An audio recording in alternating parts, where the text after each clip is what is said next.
আরাফার দিনের রোজা এর ফজিলত অপরিসীম। নবী করিম সাল্লাল্লাহু আলাইহি সাল্লাম বলেছেন, আরাফার দিনের রোজা যদি কেউ রাখে, আল্লাহর কাছে আমি ধারণা রাখি, আল্লাহর প্রতি আমার ধারণা হলো এই রোজার বিনিময়ে আল্লাহ তাআলা রোজাদার ব্যক্তিকে 1 বছরের পেছনের 1 বছরের সামনের অগ্রিম গুনাহ আল্লাহ তাআলা মাফ করে দিবেন। ইসলামের অন্য কোনো আমল এরকম পাওয়া যায় না যে আমল করলে অগ্রিম আল্লাহ সুবহানাহু ওয়া তাআলা গুনাহ মাফ করে দিবেন।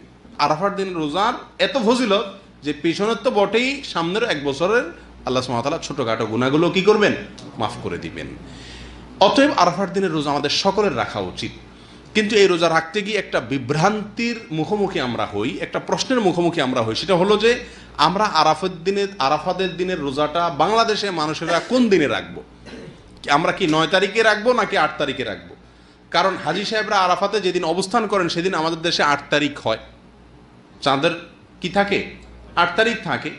তো আমরা কি হাজী সাহেবরা আরাফাতের মধ্যে অবস্থান করছেন সেদিকে তাকায় 8 তারিখেই রাখবো, নাকি হাজী সাহেবরা সৌদি আরবে যেহেতু 9 তারিখে আরাফাতের ময়দানে অবস্থান করছেন, অতএব ওই 9-এর দিকে তাকে আমরা 9 তারিখে রাখবো? এটা নিয়ে একটা ধোঁয়াশা, একটা প্রশ্ন আমাদের ভেতরে কমবেশ আছে।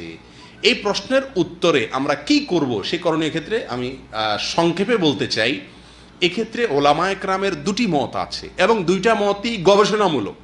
এর কোনোটাই কোনো হাদিস থেকে স্পষ্টভাবে সমর্থিত না, বরং উভয় মতই যার যার বুঝ এবং গবেষণা লব্ধ। কোনোটিকেই সঠিক বা ভুল এটা বলা বুদ্ধিমানের কাজ হবে না। অনেক ওলামায়ে কেরাম বলেন, আমরা হাজী সাহেবরা আরাফাতের ময়দানে যেদিন অবস্থান করবেন, পৃথিবীর সকল প্রান্ত থেকেই আমরা হাজী সাহেবদের ওই অবস্থানের আরাফাতের অবস্থানের দিনেই কি রাখবো? রোজা রাখবো। এটাই হলো আরাফাত দিনের রোজা। যদি সেদিন কোনো দেশে ঈদ না হয় তাহলে আমরা রাখবো, সেটা আমার দেশে 8 তারিখ হোক 7 তারিখ হোক, দেখার দরকার নেই। এটা হলো অনেক ওলামায়ে কেরামের মত। অনেক ওলামায়ে কেরাম বলেন না, আমরা 9 তারিখে রোজা রাখবো আমাদের দেশে, সেটা হাজী সাহেবদের আরাফাতে অবস্থানের পরের দিন হয়, অর্থাৎ এদেশে সৌদি আরবে ঈদের দিন হয়, ওই দিন আমাদের দেশে 9 তারিখ, আমরা 9 তারিখে রাখবো। কেন?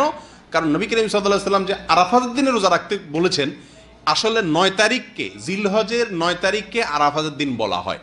এখানে তারিখটা হলো উদ্দেশ্য, আরাফাতের দিন এটা হলো শুধুমাত্র নাম। জিলহজের 10 তারিখে ইয়মুন নাহর বলা হয়, জিলহজের 9 তারিখে ইয়মে আরাফা বলে, জিলহজের 8 তারিখে ইয়মুত তারবিয়া বলে। এগুলো হলো এই দিনগুলোর এক একটা নাম। যেহেতু নবী সাল্লাল্লাহু আলাইহি ওয়াসাল্লাম আরাফার দিন রোজা রাখতে বলছেন, অতএব 9 তারিখে রাখবেন, এরকম একটা মত ওলামায়ে কেরাম বলেন। এখন আমরা কোন দিকে যাব? 8 তারিখে রাখবো নাকি 9 তারিখে রাখবো? আমি বলি, যেহেতু কোনো মতের পক্ষেই সুস্পষ্ট কোনো হাদিস নাই, অতএব আমাদের জন্য সবচেয়ে যুক্তিসঙ্গত হলো দোনো দিন রাখা, 8 তারিখে এবং 9 তারিখে।